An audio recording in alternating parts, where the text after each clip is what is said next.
balita, hindi na raw title fight ang magiging huling laban ni pambansang kamao Manny Pacquiao sa boxing ring kontra kay Timothy Bradley Jr. At kung bakit, yan po ang tinutukan ni Mark Zambrano.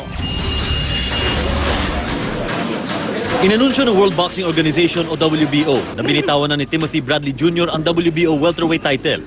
Pinili kasi ni Bradley na labanan si Manny Pacquiao at hindi ang mandatory challenger na si Sadim Ali para manatili sa kanya ang welterweight title ayon sa requirements ng WBO.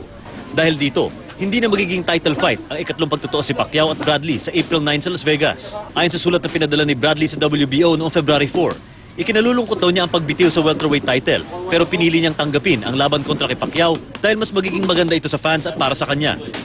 Ikinagulat naman ang advisor ni Pacquiao na si Michael Cons ang balitang ito. I'm surprised, number one, because I didn't know nothing about that until a few moments ago.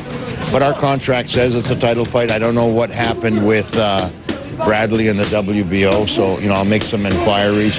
And hopefully it will be a title fight because, as we stated before, this is Manny's last fight as it stands now, and it'll be nice to win a championship to retire with. 2 buwan bago napipitong huling laban, ang ating pambansa kamo ay sabik na ang mga boxing fans sa kanyang muling pagpasok sa loob ng boxing ring. Hindi naman nagpatinag sa pagbabagong ito si Pacquiao. Matinding ensayo rin ang ginawa ni Pacquiao ngayong araw mula sa mahigit 5 kilometrong morning run. At 4 rounds ng shadow boxing at punch meet sa gym kinahapunan kung saan muling nagmando ang kaibigang si Buboy Fernandez. Sa Sabado ay nakatakdang dumating sa Gensan si Coach Freddy Ruch para simulan ang full training ni Pacquiao. Mark Zambrano, nakatutok, 24 oras.